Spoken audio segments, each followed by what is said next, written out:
देवभूमि के ध्यान से ही मैं सदा धन्य हो जाता हूं। हाय भाग्य मेरा, हाय भाग्य मेरा, सौभाग्य मेरा, मैं तुमको शीश नवाता हूं। साथियों, देवभूमि उत्तराखंड के प्रति भाजपा का जो प्रेम है, जो अपनत्व है, वो जग जाहिर है। हमें उत्तराखंड को विकसित बनाना है, सबसे आगे लेकर जाना है और इसके लिए केंद्र की भाजपा सरकार कोई कोर कसर बाकी नहीं छोड़ रही है। बीते 10 वर्षों में जितना विकास उत्तराखंड का हुआ है, उतना आजादी के बाद के 60-65 साल में भी नहीं हुआ है। आज उत्तराखंड हर प्रकार की आधुनिक कनेक्टिविटी से जुड़ रहा है। उत्तराखंड में भाजपा ने गरीबों को 85,000 पक्के घर बनाकर दिए हैं। उत्तराखंड में भाजपा ने 12 लाख घरों तक पानी का कनेक्शन पहुंचाया है। यहां भाजपा सरकार ने 5.5 लाख से ज्यादा शौचालयों का निर्माण कराया है। यहां की 5 लाख से ज्यादा महिलाओं को उज्ज्वला गैस मुफ्त गैस कनेक्शन दिया गया है। यहां करीब 3 लाख लोगों को स्वामित्व योजना के तहत उनकी प्रॉपर्टी के कार्ड दिए गए हैं। उत्तराखंड के 35 लाख लोगों के पास पहले बैंक में खाते तक नहीं थे। भाजपा सरकार ने 35 लाख लोगों के बैंक खाते खुलवाए हैं, उन्होंने बैंकों से जोड़ा। भाजपा सरकार ने उत्तराखंड के छोटे किसानों के बैंक खातों में 2,200 करोड़ रुपए से ज्यादा सीधे भेजे हैं। भाइयों बहनों, ये सूची बहुत लंबी है, लेकिन मैं इसमें आपका ज्यादा समय नहीं लेता। लेकिन इतने सारे काम कैसे होते हैं? जब नीयत सही होती है, जब नीयत सही होती है तो ऐसे ही काम होते हैं। और इसलिए मैं कहता हूं, नीयत सही तो नतीजे भी सही। साथियों, आप जानते हैं कि मोदी ने भारत को दुनिया की तीसरी बड़ी आर्थिक ताकत बनाने की गारंटी दी है। तीसरी बड़ी आर्थिक ताकत का मतलब है लोगों की कमाई बढ़ेगी, लोगों को नौकरी के अवसर बढ़ेंगे, गांव हो शहर हो सुविधा बढ़ेगी और इसका बहुत बड़ा लाभ ये देवभूमि मेरे उत्तराखंड को भी होगा। और आप जानते हैं मोदी की गारंटी यानी गारंटी पूरा होने की गारंटी।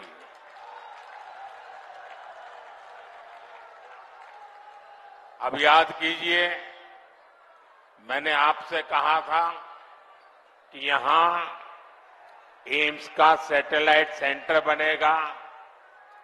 मैंने ये गारंटी पूरी करके दिखाई। बाबा केदार के आशीर्वाद से मेरे मुंह से निकला था, ये दशक उत्तराखंड का दशक होने वाला है।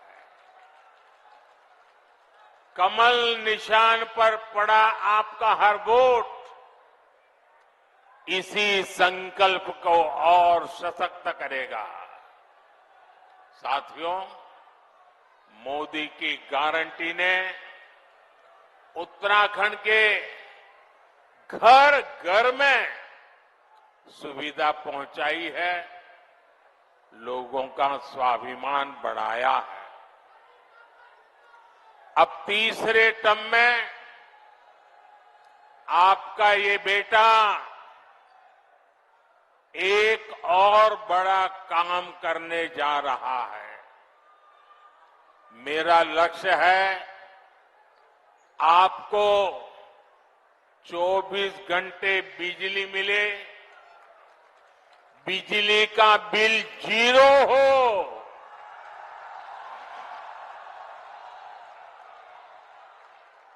बिजली का बिल 0 हो और बिजली से कमाई भी हो। इसके लिए मोदी ने पीएम सूर्य घर मुफ्त बिजली योजना शुरू की है। इसके तहत छत पर सोलर पैनल लगाने के लिए सरकार मदद दे रही है। इससे जो एक मध्यम वर्गीय परिवार होता है, जिसके घर में 3-4 पंखे हो, 1-2 एसी हो, वॉशिंग मशीन हो, रेफ्रिजरेटर हो, एक छोटी सी इलेक्ट्रिक व्हीकल के चार्जिंग की बात हो, तो करीब करीब उसको 300 यूनिट बिजली खपती है। ये 300 यूनिट तो मुफ्त मिलेगी और जरूरत से ज्यादा जो बिजली होगी उसको सरकार खरीदेगी और आपको उससे कमाई होगी।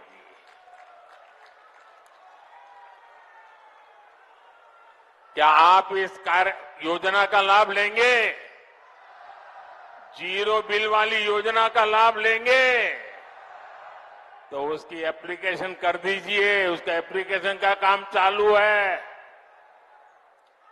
आपके इस सेवक ने बहनों के लिए नमो ड्रोन दीदी योजना भी बनाई है। इसके तहत महिला स्वयं सहायता समूह को लाखों रुपयों का ड्रोन दिया जा रहा है। और हमारे लिए गर्व की बात है, गांव-गांव हमारी बहनें ड्रोन पायलट बन रही है।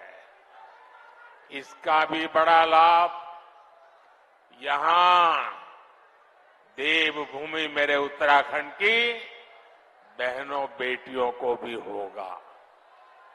साथियों, आपको लगता होगा इतना सारा काम मोदी कर रहा है, घर घर कुछ न कुछ पहुंच रहा है, तो ये मोदी थकता क्यों नहीं है? ये मोदी रुकता क्यों नहीं है? अरे कोई और होता तो मौज करता। मोदी मौज करने के लिए पैदा नहीं हुआ है, मोदी मेहनत करने के लिए पैदा हुआ है। मोदी आपके लिए मेहनत करने के लिए पैदा हुआ है और इसलिए मेरे भाइयों बहनों, ये जो 10 साल में हुआ है ना, पहले वालों से बहुत ज्यादा हुआ है। हर कोई मानता है, लेकिन मोदी नहीं मानता है। मोदी तो कहता है ये 10 साल में जो विकास हुआ है ना, वो तो सिर्फ ट्रेलर है, ट्रेलर। अभी तो बहुत कुछ करना है। अभी तो हमें देश को बहुत आगे लेकर जाना है और तब तक न रुकना है न थकना है। और अभी तो हमें ये हमारे उत्तराखंड को भी बहुत बहुत बहुत आगे लेकर के जाना है। मेरा प्रयास है कि केदार खंड की तरह ही मानस खंड से भी देश और दुनिया और अधिक परिचित हो। पिछले वर्ष मैं आदि कैलाश गया था, तब पूरे देश ने इस क्षेत्र के अद्भुत सामर्थ्य को देखा था। और अभी मुझे अजय जी बता रहे थे कि पहले तो आदि कैलाश को कोई जानता नहीं था। कभी कभार लोग आते थे, संख्या मुश्किल से 5,000 होती थी। अब ये आंकड़ा लाखों में पहुंच रहा है। साथियों, खेती हो, पर्यटन हो या फिर इंडस्ट्री, इस क्षेत्र में अभूतपूर्व संभावनाएं बनने जा रही है। मैं उत्तराखंड के नौजवानों से कहूंगा, मेरे हर भाई बहन से मैं कहना चाहूंगा, आपका सपना ही मोदी का संकल्प है। बीते वर्षों में यहां से पलायन रुका है। वो दिन दूर नहीं जब रोजगार के लिए शहर गए साथी वापस लौटेंगे। भाई और बहनों, मोदी के इन प्रयासों के बीच कांग्रेस और इंडी गठबंधन ने अपने इरादे दिखा दिए हैं। कांग्रेस के शाही परिवार के शाहजादे ने ऐलान किया है कि अगर देश ने तीसरी बार बीजेपी सरकार को चुनी, आग लग जाएगी। 60 साल तक देश पर राज करने वाले 10 साल सत्ता से बाहर क्या रह गए? अब देश में आग लगाने की बात कर रहे हैं। क्या ये आग लगाने की बात आपको मंजूर है? क्या इस देश को आग लगाने देंगे? क्या आग लगाने की ये भाषा उचित है? क्या ये आग लगाने वाली भाषा लोकतंत्र की भाषा है?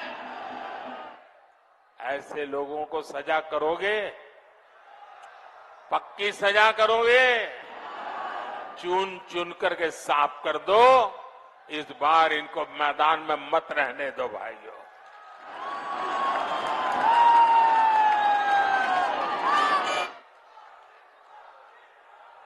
इमरजेंसी की मानसिकता वाली कांग्रेस का भरोसा अब लोकतंत्र पर नहीं बचा है।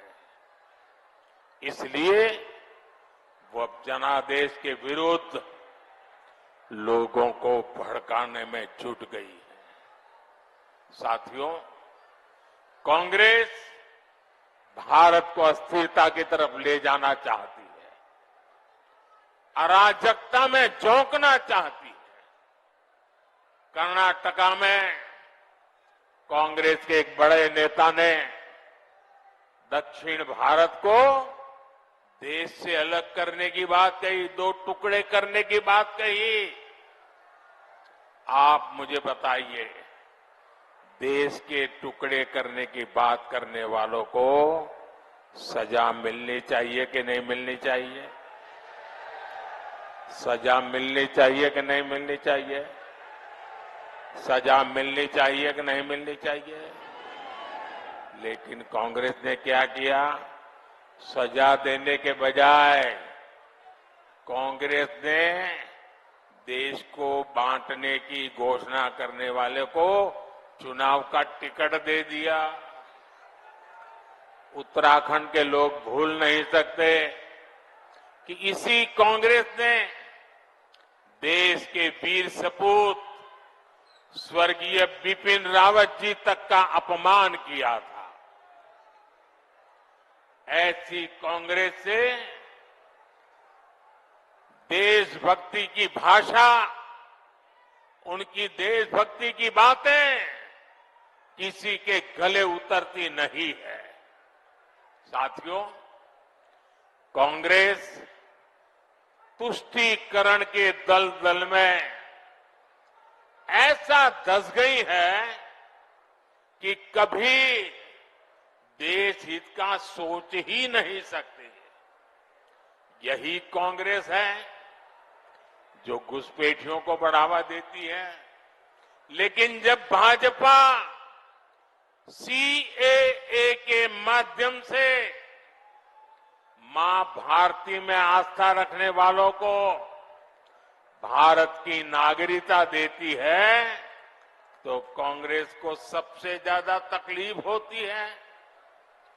इस क्षेत्र के लोग भी जानते हैं कि पाकिस्तान और बांग्लादेश से जो शरणार्थी आए हैं, उनमें से अधिकतर दलित परिवार है, हमारे सिख भाई बहन हैं, हमारे बंगाली भाई बहन हैं।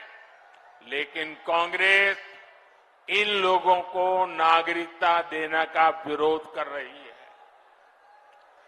कांग्रेस कितना भी घोर विरोध करे, इन लोगों के पास मोदी की गारंटी है।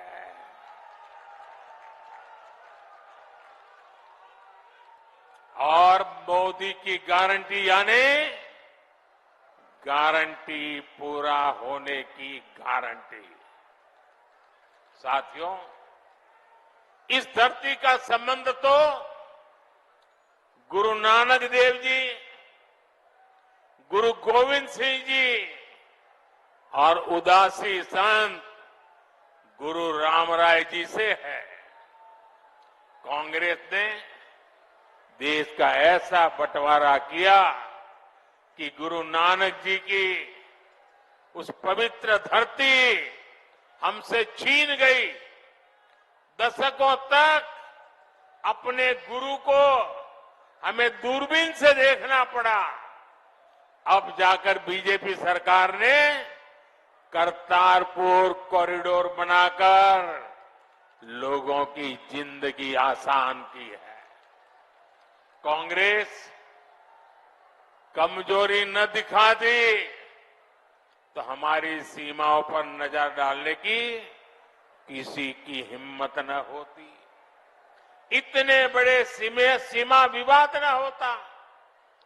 कांग्रेस ने कैसे अपने हाथों से मां भारती के टुकड़े किए, इसका एक और ताजा उदाहरण देश के सामने आया है। ये हमारा उत्तराखंड तो वीर माताओं की भूमि है, जो वीर संतानों को जन्म देती है। यहां के वीर संतान मां भारती की एक एक इंच जमीन के लिए अपनी जान की बाजी लगा देते हैं। लेकिन यही कांग्रेस पार्टी, अभी जो एक बात सामने आई है, तमिलनाडु की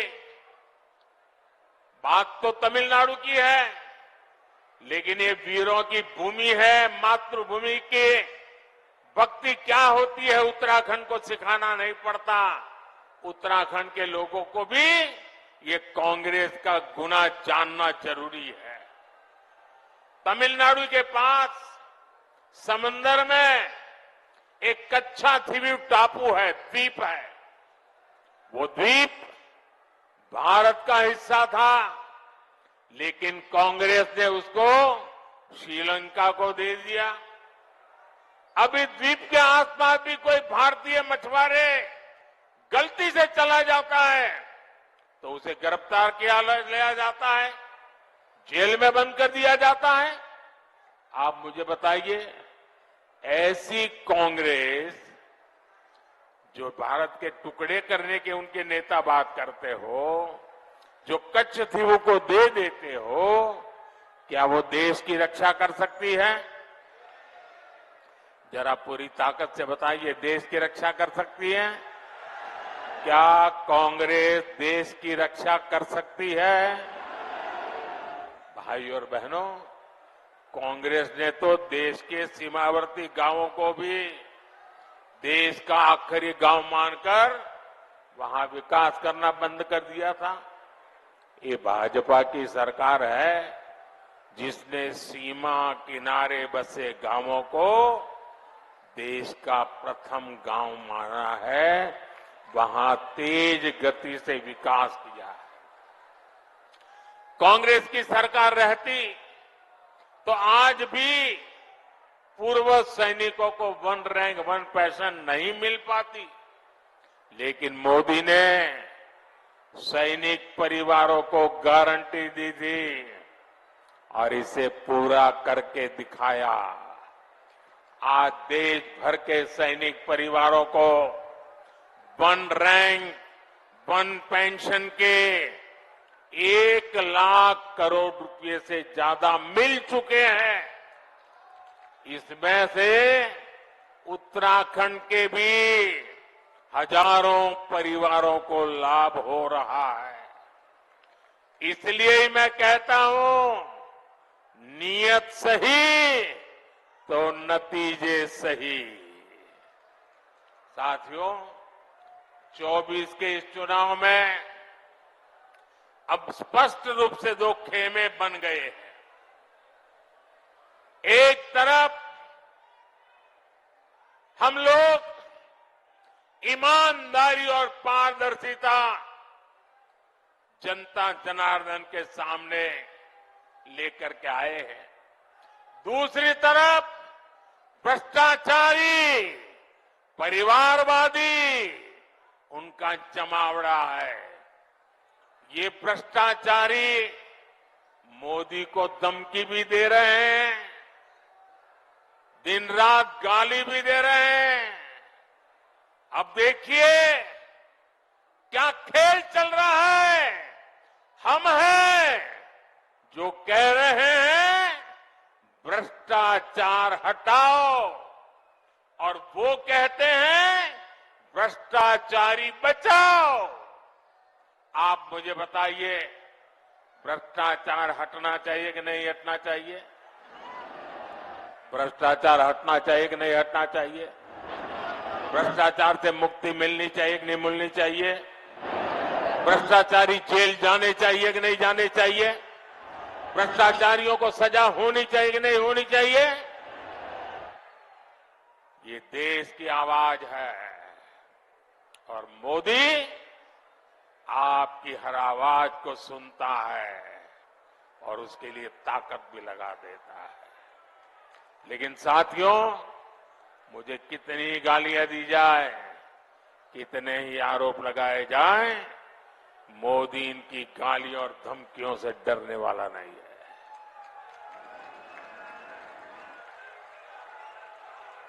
हर भ्रष्ट पर कार्रवाई जारी रहेगी और तीसरे टर्म की शुरुआत में अब 2-2.25 महीने बाकी रहे हैं, बहुत कम समय बाकी रह गया है।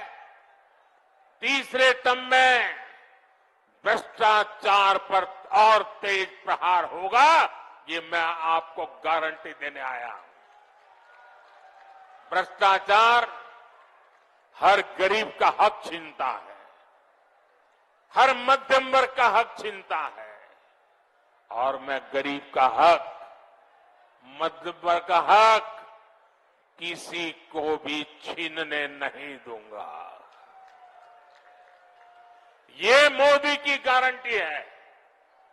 साथियों, आने वाले 5 साल अभूतपूर्व काम के और देश हित में बड़े फैसलों के होंगे, लेकिन इसके लिए मेरी आपसे प्रार्थना है, आपको मोदी को और मजबूत करना होगा।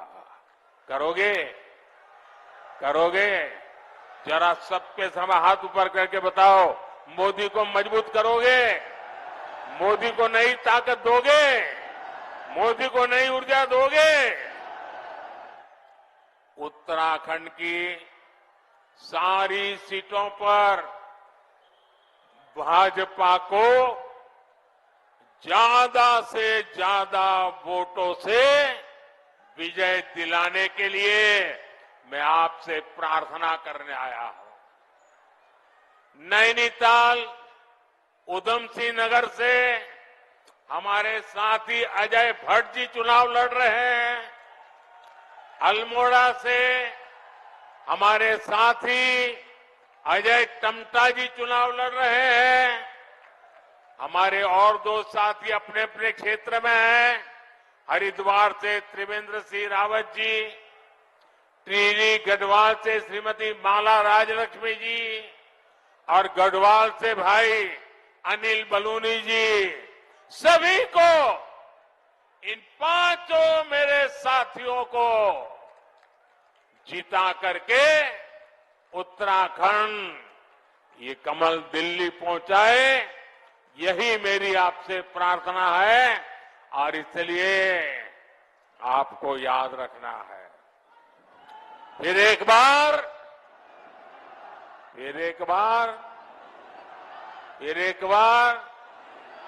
4 जून 4 जून 4 जून 4 जून। अच्छा, मेरा एक और काम करोगे? मेरा एक काम करोगे? ऐसा नहीं, हाथ ऊपर करके बताइए, करोगे? आप यहां से गांव जाएंगे तो वहां जो देवी देवता है, वहां मोदी की तरफ से माथा टेकना है। करोगे? और गांव में सभी परिवारजनों को कहिएगा कि मोदी जी उत्तराखंड में आए थे और आपको प्रणाम भेजा है। मेरा प्रणाम पहुंचाओगे? घर घर पहुंचाओगे? और एक बात, इस बार गर्मी जरा ज्यादा ही तेजी से बढ़ रही है। कितनी ही गर्मी क्यों न हो, मतदान होगा कि नहीं होगा? ज्यादा से ज्यादा मतदान होगा। सुबह जल्दी जल्दी मतदान होगा। जलपान से पहले मतदान होगा। मैं सभी से आग्रह करूंगा, गर्मी कितनी ही क्यों न हो, लेकिन लोकतंत्र की रक्षा के लिए हमें अपना दायित्व निभाना है। निभाएंगे? निभाएंगे? मेरे साथ बोलिए, भारत माता की, भारत माता की, भारत माता की। बहुत बहुत धन्यवाद। अपने निजी YouTube चैनल पर डाल रहा हूँ, आपको पसंद आए तो इसको शेयर करें। हम उनको लाएंगे दुनिया में फिर से, हम दुनिया में फिर से हम भगवा लहराएंगे। कार्यक्रम अब अपने समापन की ओर है। अब मैं माननीय प्रदेश अध्यक्ष जी को आमंत्रित करूंगी कि वे सभा को संबोधित करें और सबका धन्यवाद ज्ञापित करें। दूर दराज क्षेत्र से आए हुए सभी नागरिकों का मैं धन्यवाद करता हूं। आज देश के